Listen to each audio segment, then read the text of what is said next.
Okay. Good morning, good afternoon, everybody. Thank you for joining us today. I'm very excited to be hosting this event and the launch of the Bookshare website. Firstly, I'd like to ask Samah to do our acknowledgement of country. Welcome, Samah. Hi, Nasser. Hi, everybody. Today we celebrate the role of art to guide us, to remind us, and to help us find hope. But first, we'd like to pay respect and thanks to the custodians of this ancient land that has embraced us, the land of dreamtime, stories, and songs. As Palestinians around the world commemorate today 72 years of Nakba, 72 years of loss and dispossession, of colonization and resistance, we are mindful that we live on stolen land that has never been ceded. So allow me to indulge and to share my own personal acknowledgement to country.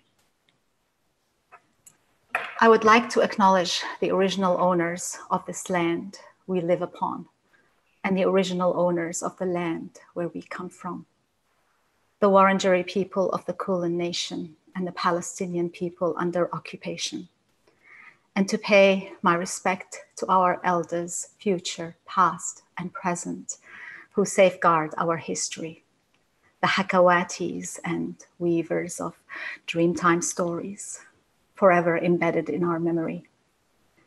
And I would like to express my outrage for Black children in incarceration and Palestinian children in arbitrary detention and young lives stripped from worth because of their color and their religion. And I would like to acknowledge the women who carve life from the sacred earth and breathe into it indigenous pride, and the women across the sea in our homeland who give birth on the rubble of their homes, under the bombs, and in the crosshairs of snipers at checkpoints. And I would like to acknowledge the men who stand steadfast, dignified, their heads held high, unbent by oppression. And allow me to express my gratitude for those who resist the horrors of settler colonies and those who march with us for equality beyond the rhetorical apology and the meaningless sorry and the dazzling facade of Western civility. I come from colonized land, and I stand on colonized land. And right here, I pay my respects to all freedom fighters, past and present. Palestine will be free, and this land will forever be Aboriginal. Thank you so much, Samah. A truly moving and powerful acknowledgement of country, and I too like to echo those thoughts. Thank you so very much. Just a matter of housekeeping, ladies and gentlemen, thanks again so much for joining us. We actually had a third Palestinian woman joining us, Sarah Saleh, a spoken word artist. Unfortunately, she's not been able to join us. She's had a tragedy in her family, and she wishes us well, and our thoughts and prayers go to her and her family. Samah, there's so many parallels between your acknowledgement of country and the situation for Palestinians and the reality of the colonization of Australia, the myth of Terra Nullius, and the parallels between that and a land without people for a people without land. And as Palestinians, we understand truly the concept of a loss of space, of our land, of culture. And it's serendipitous. Today is May 15, which for Palestinians is termed the Nakba, the catastrophe. It's on this day that Palestinians the world over mourn the loss of Palestine. It's the date of the creation of the State of Israel. And Israel was created, something was lost, and that was Palestine. In the weeks and months preceding this date and the year following this date in 1948, Palestine was ethnically cleansed of some 800,000 Palestinians. Many of those Palestinians fleeing massacres, devastation, horrors, and so many at the end of a rifle. So many of those Palestinians left with a bookshare, a sack, whatever they could muster up in a quick, hurried moment to carry with them on their journey as they were torn from their homes. Today, over 7 million Palestinians live as refugees around the world, the vast majority of them unable to exercise their inalienable human right to return to their ancestral homelands. Crazily, some 6 million of them live within 100 kilometres and something like 3 million live within a single day's walking distance with their Bookshare's ready to go home. Today, as we celebrate the launching of Bookshare's new website, I'd like to remember those people and their pain. I'm very excited to be introducing you to two wonderful Palestinian women. Asil Taya is an important voice in the Australian cultural landscape. As a Palestinian artist and activist, Asil has been instrumental in using her cultural practice to shed light on the experiences of those living in war-torn countries and conditions. She is a fierce and compassionate advocate for humanity and for humans to deal with each other with dignity, kindness, and respect. Since arriving in Melbourne, Asil has been an unstoppable force in the cultural landscape. She has created numerous new works such as Bookshare and Lullabies Under the Stars, inviting communities into the experience of asylum seekers and refugees through deeply personal and transformational multi-art engagement. Asil shows an unparalleled commitment to her craft. She eats, sleeps, and breathes community arts and cultural development practice as a life force, not only for her, but for the vulnerable communities she engages and supports. We're also joined by Samah Sabawi, who's a multi-award-winning playwright, poet, and author. Her recently acclaimed play, Them, won a Green Award for Best Writing. She was shortlisted for the prestigious Nick Enright Prize for Playwriting, the Victorian Premier Literary Awards, and was selected for the Victorian Certificate of Education playlist. Them was also nominated by the Green Room Awards for Best Independent Production, Best Direction, and Best Ensemble.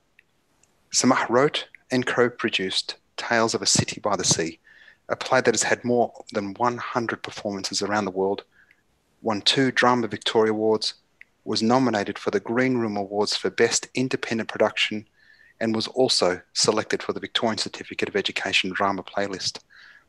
Samah is a co-editor of Double Exposure, Plays of the Jewish and Palestinian Diasporas, winner of Canada's Patrick O'Neill Award, and is co-author of I Remember My Name, winner of the Palestine Book Award.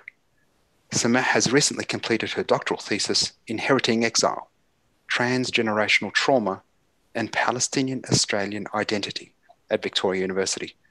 She is currently putting her final touches on her debut novel, and beginning next week, she will be a virtual writer in residence for Melbourne University's Union House Theatre. A real pleasure to have you both with us today. Thank you so much, everyone. Asil, I'm going to start with you. We're launching today the Bookshare website. I know we're using Northern Hemisphere time, but can you take us through the genesis of your idea? How did Bookshare come about? Bookshare came about of the memories of me growing up as a child and gathering my friends and family in the 15th of May and walking the walk to talk about our stories, our pain, and those that we don't know personally, but that have left Palestine. We sing for them every time, as we know them, as we live their own experiences, and hoping for them and for us to be able to see them again on a free Palestine. And coming to Melbourne, I've seen so many people and so many faces and different shapes and colors and cultures and languages. And I was sure that on a land of the First Nation people, there's lots of people that are living and have their own Bookshare coming to Australia, starting from the very first time people landed on this land as settlers until this moment, recently with the Palestinian, with the Syrians, Yemeni, like all that's happening around the world and the new refugees.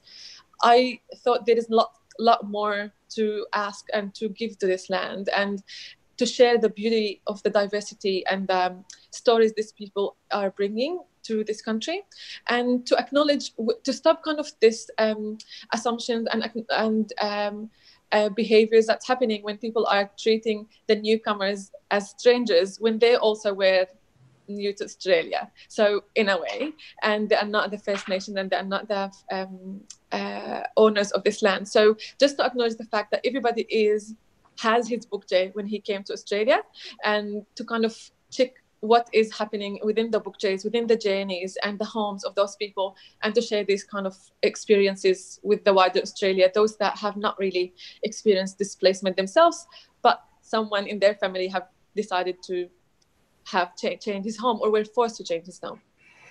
So, Asil, I've seen the production. Tell the audience who might not have seen it, how you express it using your art. Maybe we can ask Elliot to share a video of like short video. You can see the rest of it on the website soon, and on my own website, asiltaher.com. But maybe we can share like 4 minutes just to give an idea of how we do that. Thank you, Asil. Thanks, Elliot.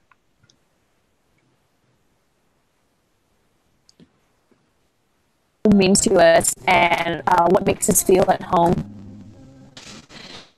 I created Bukchay to empower people who might feel out of the conversation about the reasons and impacts of global migration because they don't know the right question to ask or due to fear of saying the wrong thing.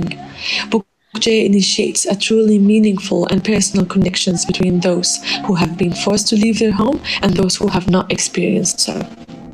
This process of disconnection from your land always bring a bit of sorrow, a bit sadness, a bit confusion, but at the same time, some genuine hope that we bring into that as well. So that's a piece of joy, that's a piece of freedom, that's a piece of like, okay, it is quite dark and bitter, but sometimes we also add a bit of sugar. It can be a quite dark show in that case, like it can be really heavy. And because of the stories that we're sharing, and probably it depends on the audience, if you have connection directly with that story, that can be quite a trigger for something. But at the same time, we want to provide this other space of, okay, we are here, we're in the tent, it is a safe space, nothing is going on. Let's breathe here and let's allow to have a bit more space into our life where we can say, okay, I'm holding this, but maybe I can find another way to carry that on. I came here when I was 11. What I'm bringing to the project is poetry, or more pain. Pain that I haven't spoken about for 30 years. There are so many wars and displacements around. We may not be able to do much about it, but the least we can do is understand. I realized how unhealthy it was not to speak. So to me, this project is a healer. My land, and its neighbours is my home. Black skin, knowledge, hues, and equal. I find comfort in the moments shared with you. Being alerted, gaze distracted or alerted. Is humanity I choose for the sake of my still heart and all the sacrifices made today, for the sake of the mercy, the loving one that leads my way. So in different cultures, it is an interesting thing that is already happening, but in a sort of layer of multiculturality. Don't necessarily mix, so that's when we jump into interculturality, the relation. What sort of message or what sort of advice would you give to someone who time? The point about this, the reason why I'm on this show particularly is because I'm representing First Nation people, and people tend to forget that even though we're from Australia, we actually were displaced in our country. So any of the neighbouring tribes around us, we were placed into these particular groups after going through these massacres, hence why I have those stones of the day. I guess this work is something that I find will resonate with each individual who comes and sees us perform. For the last 250 years, roughly, we've had colonization came through and we had to assimilate to Western construct. So I can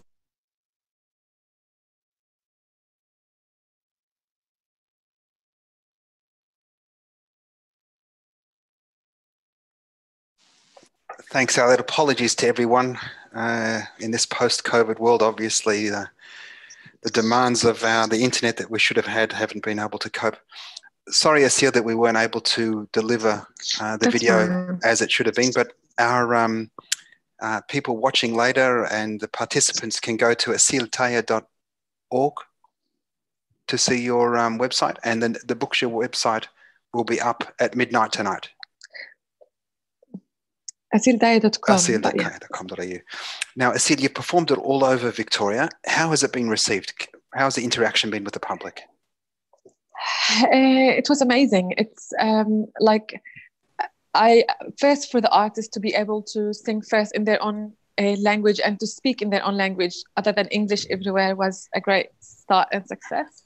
But also to hear, for example, we went to Shepparton, and one of the Afghan ladies that joined the teams, that joined the audience said, my dad has told me his story, but I have lived it today, and I'm sure, like me, everybody will go home and just like deeply think about what has been going for them and how does that affect them personally and their own stories. So it's like for me to hear the audience coming and people leaving the space crying or like emotional. I remember when you came to see Bookshare at the Immigration Museum and how strong and powerful it was for you, and for everybody that have joined. People acknowledge the importance of talking about it. And the last maybe part that was also cutting is Siramsa, one of the First Nation artists, that said how important it is for him to be part of this, and how as a displaced person within his own country, the pain that he's sharing. And he starts the whole performance with the massacres that happened for his people, and kind of using stones as the powerful kind of way of hiding them within the sand, hoping or thinking that he might forget, and acknowledge the fact that it's not. And we cannot talk about the future without, healing the past.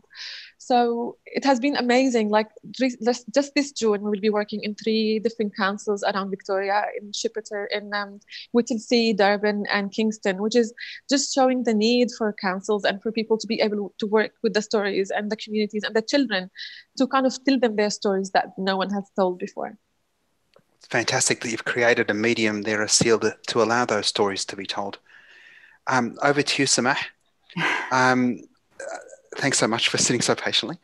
Art can be used as an expression of resistance, and Palestinians, you included, as Asil does, tell our stories those ways. I remember when you first asked me to come and participate in Tales and come to the first showing, just how overwhelmed I was at the actual performance without realizing the body of work that has to go into getting it to that point, layered with the challenge of being a Palestinian in Australia. Can you take me through, or take all of us through, the genesis through to delivery? Sure. I just want to, first of all, say I also went and saw Bookshare, and I think it's an incredible piece of art. I highly recommend for people to support it and to be there for Asil. The reality is 37,000 people every day are being forced out of their homes. This is a UN figure, 37,000 people. And so art like this, like Bookshare and like the plays that I put on, the power of these works is that they tell stories, and stories are powerful, but they don't just tell you a story. They ignite hope and they ignite empathy. And we need empathy and hope to take action. And so I salute Asil for her amazing work. And I also want to thank her for lending me her voice in Tales of a City by the Sea. And I guess this is a segue for me now to go on to talk about Tales. But the genesis for Tales was the need to tell an important story in order to not just share with the world what is happening in my home city, Gaza, but to also try to make people, when they come to watch it, realize that it could be them. It could be any one of us. Humanity is full of stories. And I want to quote Mahmoud Darwish here, who wrote that whoever writes his story will inherit the land of words. And words are very powerful. And so that's the reason I wrote Tales. And it was a very long journey. The first draft was written in 2010. And it's gone through so many processes, but the sad reality of art being a privilege, and I stand in a place of privilege, being in Australia, as difficult as it is for women of color, for women, and for Palestinians to tell their stories, we still at least have a chance at doing that. The play that was written about Gaza, for Gaza, has never been staged to this day in Gaza. And when we attempted to stage it in 2014, we went through so many problems, but the biggest one was that bombs started falling. Israel bombed Gaza as we were casting in Gaza at the time, and we lost people in our production team. The theater in Gaza was bombed later on, and so it continues to be a challenge. So I feel that it's our duty as artists who have this kind of privilege, who are able to tell the stories, to use this unique skill that they have to tell the world what is happening. Yeah, it's so sad. We remember 2014, and the reality, you spoke about that privilege, and even with the privilege we have here in Australia, there is still those layers. A, funding. B, a story that is perhaps not palatable to a as wide a demographic as we might need. But I think with what is palatable and what is not, I really take issue with that, because I find, and I know it's not with you, Nasser, because I know you're just asking the question.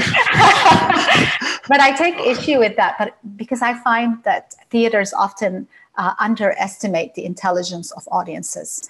And so big theaters race to put on stage what they think is palatable, and they get to make this judgment. And I think in doing that, they underestimate the intelligence and the craving and the hunger of audiences to see something that is not the everyday that they see in these big stages. And I've had this experience with both Tales of a City by the Sea, which I had to self-produce and self-fund and rely on good people like you, Nasser, and Asil, and a community of friends to raise funds so that I can put it on. But because I was told that no theater would produce it because it's not commercially viable. 100 performances later around the world, I would beg to differ. I had the same issue with them. Thank God for La Mama Theatre, and a big shout out to La Mama for not just having faith in my work, but in having faith in women writers, in Indigenous writers, in marginalized voices, and for giving them a platform. And I think the bigger theatre stages can learn a thing or two from La Mama. Fantastic. Yeah, a huge shout out to our friends there at La Mama. Samah, I'm going to come back to you in a second to share some of your writings, but over to Asil, and before we're going to throw to a song in a second, Asil. This being Nakba Day, for Palestinians, the key is a symbol of return. Many Palestinians today sleep with their key under their pillows. I've got a dear friend, Tara, who lives in Palestine, in Jerusalem, and he helps facilitate third and fourth generation Palestinians returning to their homes.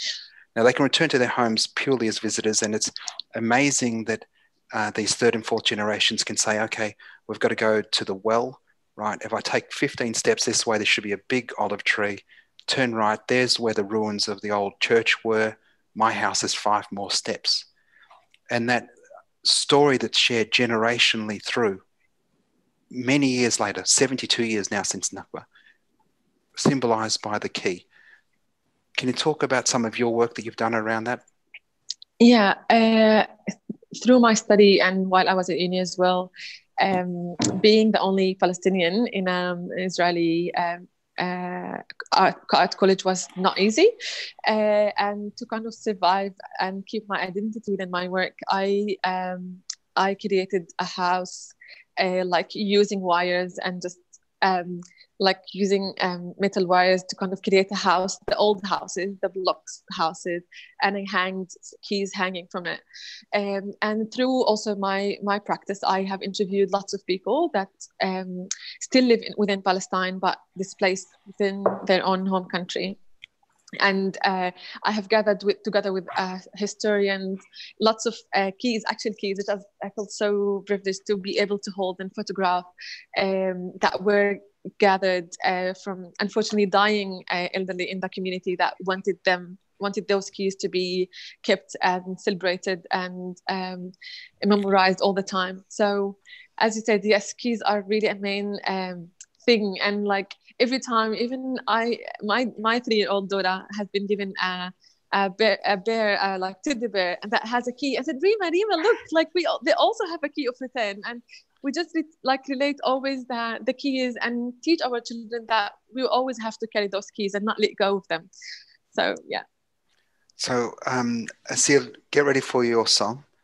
Samah, before you read some poetry, I want to see if you can link it somehow. One of the realities in this COVID world that we're dealing in today, and I saw a post from a friend in Gaza, and it was, shared all over the world, and it was, "Dear world, your today is Gaza's everyday."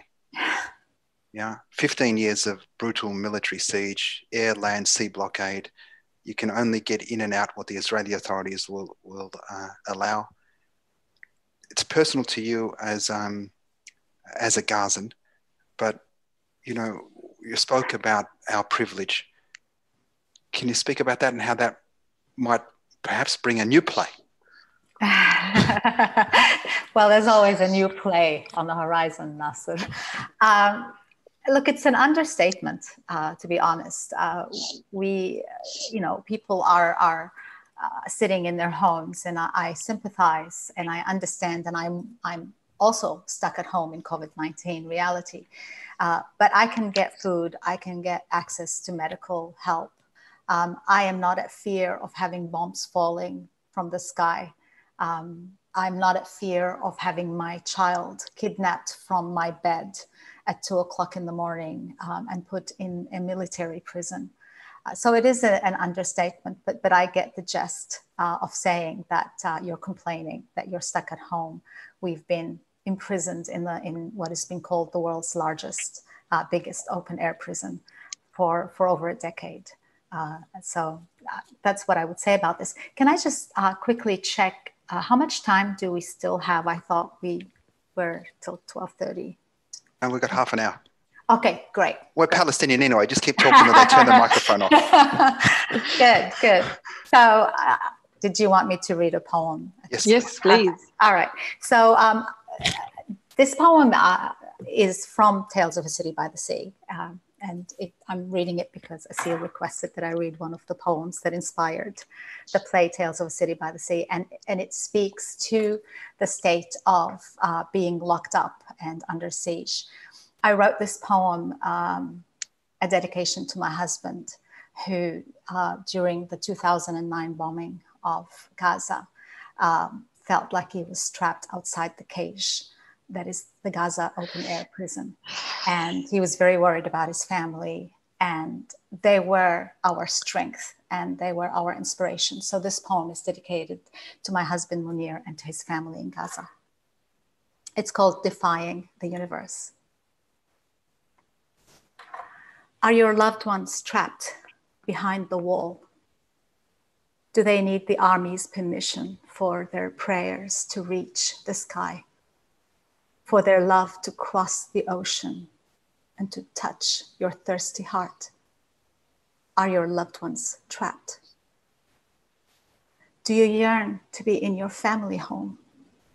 And when you call them, do they always say, "We are well, alhamdulillah"? Does it surprise you that they are whole while you are broken? Must they always worry about you, urge you to have faith in your exile? Must they always pity you for not breathing the air of your ancestral land? Must they always comfort you even when the bombs are falling? Do you ever wonder who is walled in? Is it you or is it them? And when it finally dawns upon you that their dignity sets them free, do you feel ashamed of your liberty? Are your loved ones trapped behind the wall? Do they tell you stories of how they survive? The trees they've replanted, the homes they've rebuilt? Do they assure you that life still goes on? Old men fiddle with their prayer beads. Mothers still bake ma'moul on Eid. Families still gather under the canopies with loaded bunches of grapes dangling above their heads. They nibble on watermelon seeds and drink maramiya tea. Women still perfect the art of matchmaking. And men, they still talk of freedom and democracy. Children climb on the sycamore trees and lovers woo in secrecy. And no matter how the conditions are adverse, do your loved ones defy the universe? Your loved ones, they defy the universe. Thanks so much, Sima. Thank you. Remembering everyone, we're here to celebrate the launching of the Bookshare website. In the chats, you can see the links to both Asil's website, asiltaya.com, but also to Bookshare. So be sure to save those hyperlinks so you can go along later on and check them out. Also, feel free to put some questions in that chat if you'd like me to ask a question. Asil, over to you and your beautiful voice. Okay. I'm just also aware that we are like with captioning people, so let's ask them how long we have after I finish the song. The song I'm singing is a song that I sang before in the symposium for Art Front, and I love so much. And for everybody that knows Palestine and understand Arabic, I think we will share also the words in a minute. It's important for me to say, like, this is kind of how I feel. I feel home every time I sing it.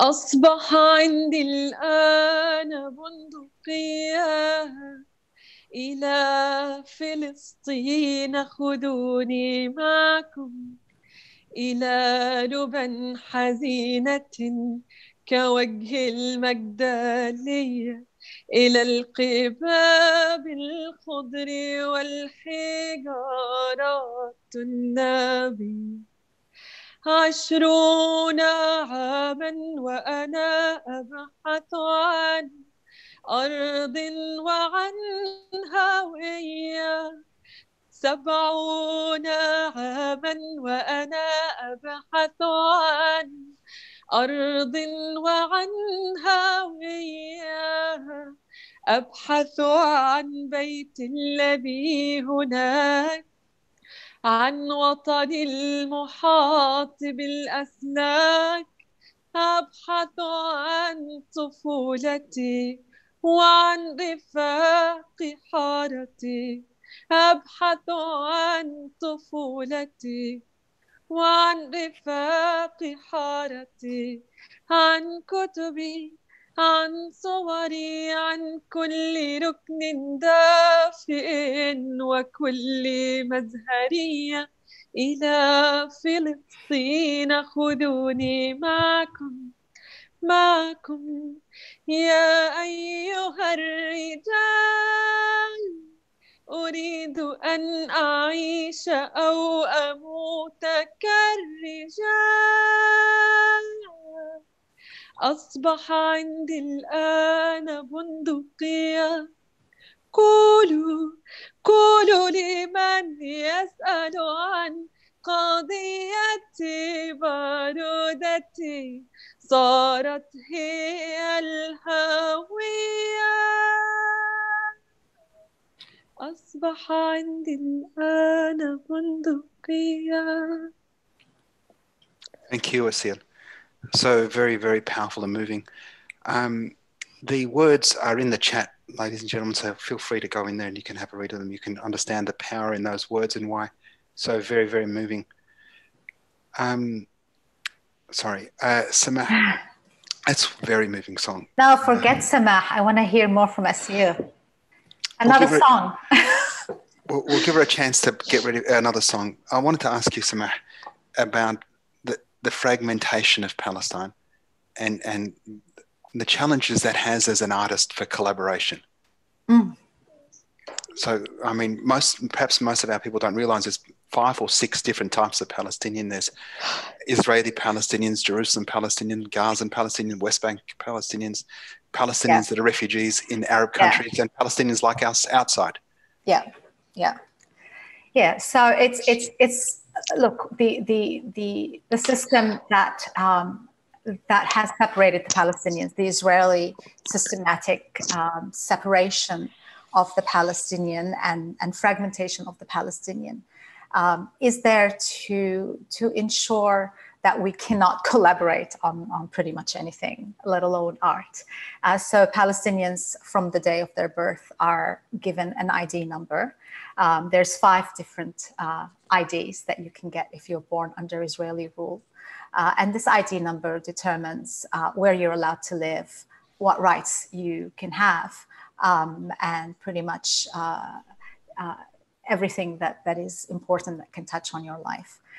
So it is through this ID system, which is really an apartheid system that keeps people separate and unequal, that Palestinians find it very difficult to reach out across the divide. Now, I've tried with Tales of a City by the Sea, like I've mentioned earlier. We wanted to open, because the story in itself is about, it's a love story between a Palestinian who lives in the US and a Palestinian in Gaza, and the impossibility of them coming together because of the siege and the separation.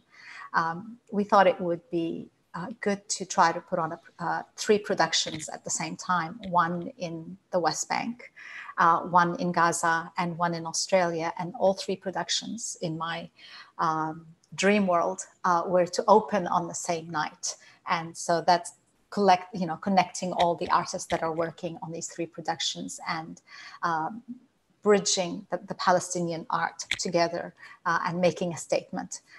Naive, but it was worth a try. What happened in reality was that the Gaza production was never able to go ahead because of the bombardment, the brutal bombardment of Gaza in 2014, and where we've lost people, we've lost infrastructure. It was impossible for them to go on and to put on the production, so they were out of the picture.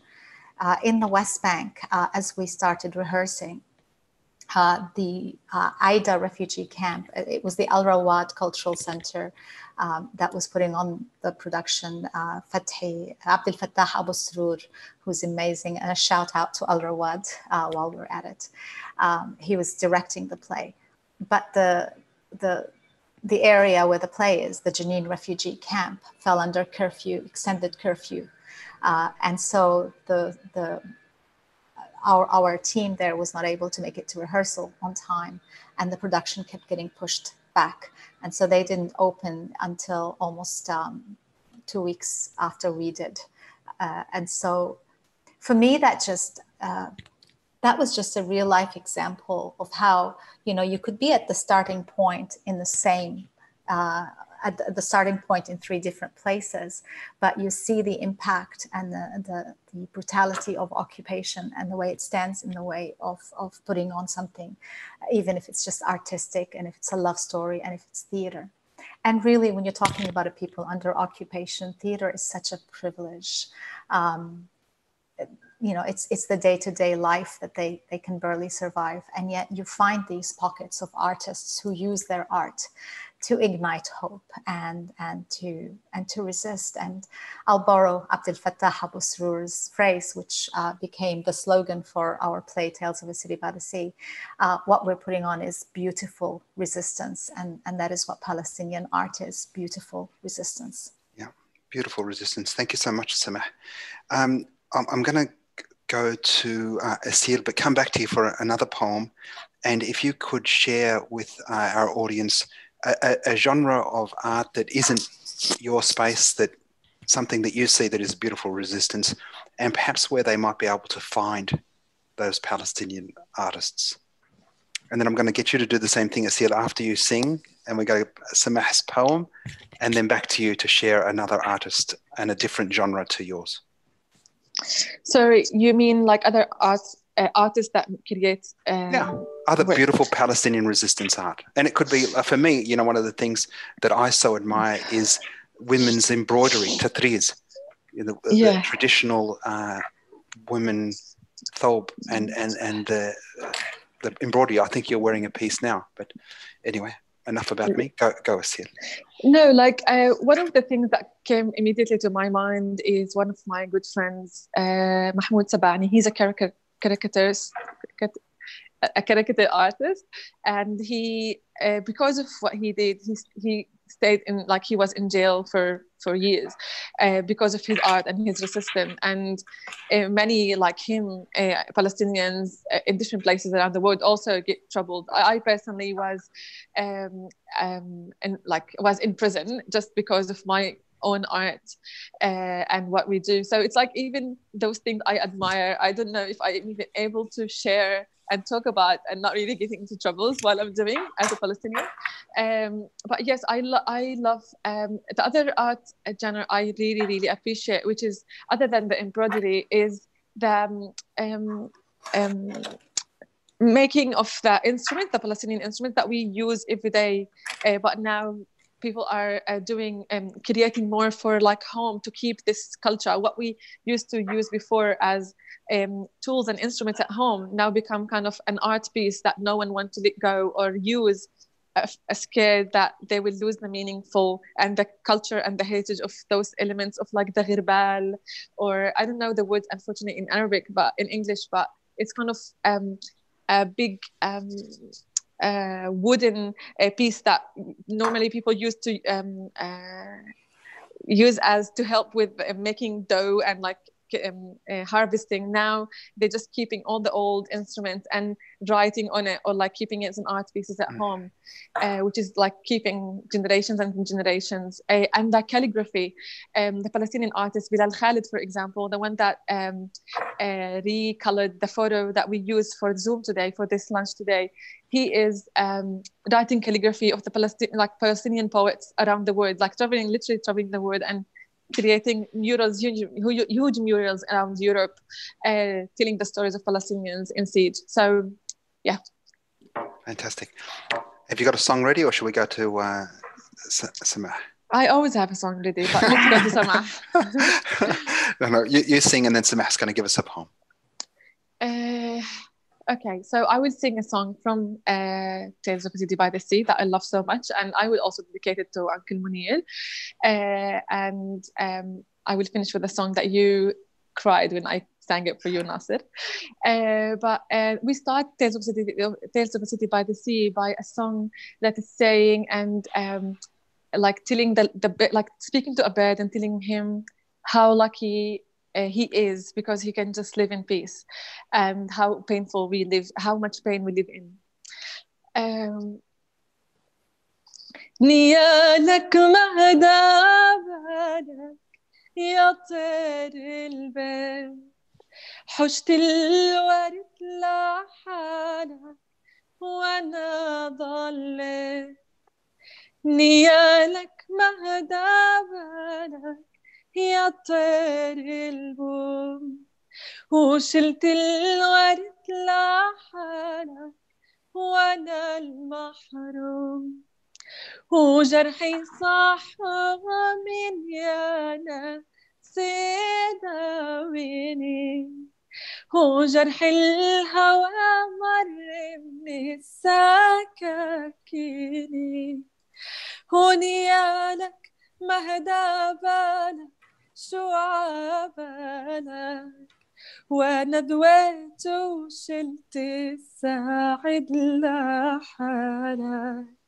I will also send the lyrics to the captioning, so they added to the chat as well. Fantastic. Samah. That was beautiful, Asil. Thank you. Brings back great memories.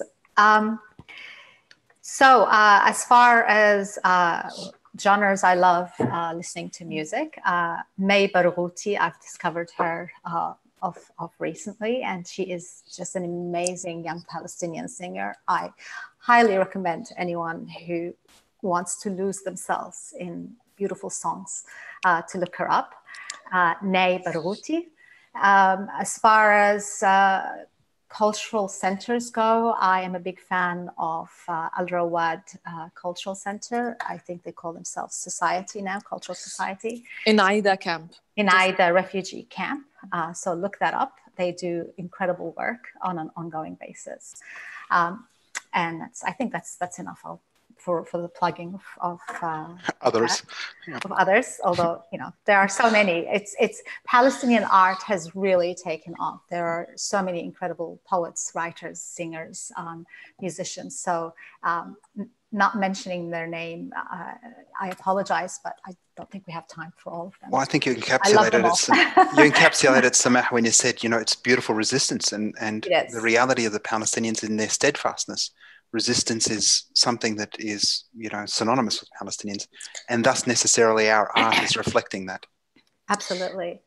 And so I think the poem I will share with you is called The Song of the Besieged. And it's a poem I wrote for beautiful resistance for Gaza. And I wrote it inspired by the idea that the UN has declared Gaza to be unlivable, which is a reality, a sad reality. But that the people of Gaza, through their March of Return, have declared that life beyond livability is inevitable. And I saw the March of Return as the people of Gaza rattling their cage and singing this song. And so this is the Song of the Besieged. The UN said Gaza was unlivable, but life beyond livability in Gaza is inevitable, like the rainfall and the winter storms. Ferocious, it grows like dandelions. It powers through like inexorable love, like an irresistible kiss, like the birthing of new life beyond the statistics of death.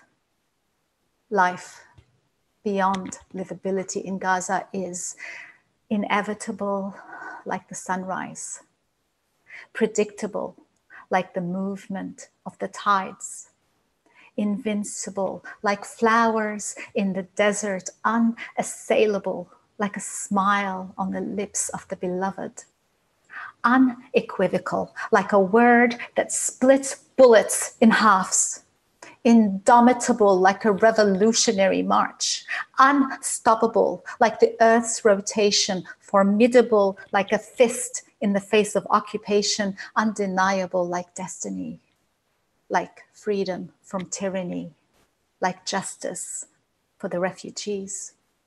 So listen carefully.